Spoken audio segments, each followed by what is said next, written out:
Assalamualaikum students, welcome back to the exercise 1.1 question number 3. Prove that z bar is equal to z if and only if z is a real number. इसका मतलब इसके दो part हैं. पहला part ये है कि z बार अगर z के इक्वल है तो z रियल नंबर होगा और अगर z रियल नंबर है तो z बार z के इक्वल होगा. तो हम पहले लेट करते हैं. z एक कम्प्लेक्स नंबर है, उसको ज़रा लिखते हैं. हमने लिखा z is equal to a plus iota b. z का बार क्या है? a minus iota b. Conjugate of z is a minus iota b. हम सपोज करते हैं, suppose that z bar is equal to z. z का a plus iota b है और z bar a minus iota b. तो z bar a minus iota b is equal to a plus iota b. So a minus iota b minus of a minus iota b is equal to 0. हमने right hand side वाली terms को left hand side में लेके आए तो plus का है minus हो जाएगा, प्लस का iota b will be minus iota b. So a will be cancelled. So minus 2 iota b is equal to 0. A cancel किया iota b and iota b, that will give you minus 2 iota b और 0 over minus 2 iota will be b is equal to 0. तो हमने जो number 1 में z लिखा था तो उसमें b की जगह हम 0 लिखते हैं तो हमारे पास z इज इक्वल टू क्या आ जाएगा? नंबर 1 में b की जगह 0 लिखा तो iota 0, that will give you a. अब चूंकि इसमें कोई इमेजिनरी पार्ट है नहीं तो हम इसे क्या कहेंगे? This is a real number. जिस बार कोई कॉम्प्लेक्स या इमेजिनरी पार्ट नहीं होता that will become the real. अब इस थ्योरम का कन्वर्स करते हैं. Conversely suppose that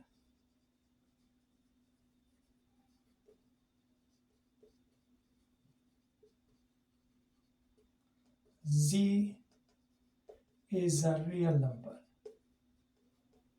that is z is equal to a plus iota 0. So a plus iota 0, z bar conjugate of z, that is equal to minus iota. So z बार करेंगे तो plus को minus sign से change कर देंगे. हमने z को एक real number लिया था तो इसमें इमेजिनरी पार्ट 0 के equal. So this is equal to a. Then number 1 ये है. हमने z बार किया तो उसके बाद उसका आंसर भी हमारे पास a आ गया है. So from 1 and 2 we can see that z का आंसर भी a है और z बार का भी आंसर a है, तो दोनों आपस में इक्वल हो गए. So we have z bar is equal to z. तो ये सेकेंड पार्ट भी हमने इसमें प्रूव कर दिया. क्वेश्चन नंबर 4 में हमारे पास z कॉम्प्लेक्स नंबर है. Show that z plus z bar over 2 is equal to real of z. What do you mean by this? कि हमारे पास z में z बार ऐड करें, 2 से डिवाइड करें तो हमारे पास आंसर क्या आना चाहिए? सिर्फ रियल पार्ट ऑफ z आना चाहिए. अब हम z कोई कॉम्प्लेक्स नंबर लेते हैं जर्नली और फिर उसका कॉन्जुगेट लेंगे, फिर उसे 2 से डिवाइड करेंगे. देखते हैं हमारे पास राइट हैंड साइड आती है.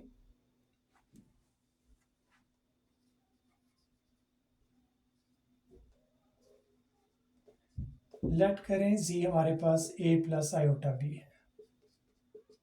z बार हमारे पास a माइनस आयोटा b है. दोनों को ऐड करें z प्लस z का bar, that will give you a plus iota b.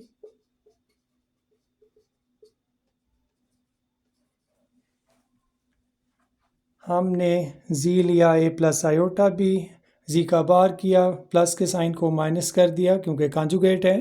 दोनों को हम ऐड करेंगे. अब 2 से डिवाइड करते हैं, देखते हैं हमारे पास क्या आता है. हमने z में z बार ऐड किया 2a, तो हमें z को z बार में ऐड करने के बाद 2 से डिवाइड करना था तो हमने 2 से इसे डिवाइड किया. 2 will be cancel, so answer will be a. सो हमारे पास यहाँ पर कोई इमेजिनरी पार्ट नहीं है. कोई रियल नंबर में हमारे पास यहाँ पर कोई कम्प्लेक्स नंबर पार्ट नहीं है तो हम इसे क्या कहेंगे? सो this is called the real part of z. क्योंकि रियल पार्ट इसमें क्या है? a और इमेजिनरी पार्ट कौन सा है? b. तो हमारे पास आंसर a आया है. So this is the real of z. हमने z में z बार ऐड किया, 2 से डिवाइड किया, so that is equal to real of z. Hence the result. Second part में z में से z बार को माइनस करें, 2 से डिवाइड करें तो इमेजिनरी आता है. हमने z कम्प्लेक्स नंबर लिया, उसका कॉन्जुगेट लिया, दोनों को माइनस करते हैं.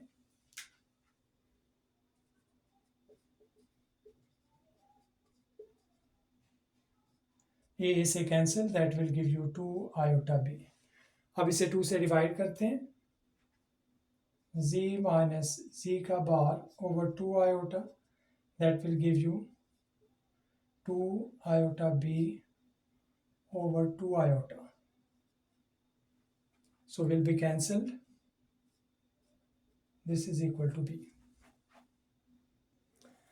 z बार में से z बार माइनस किया, 2 आयोटा b, 2 आयोटा से डिवाइड किया, b है, b कौन सा है इसका, इमेजिनरी पार्ट है, तो लिखेंगे z minus z bar over 2 iota, that is equal to imaginary part. तो z में से z बार को माइनस किया, 2 आयोटा से डिवाइड किया, तो हमारे पास सिर्फ कौन सा पार्ट बचा है, वो b है, that is called the imaginary part.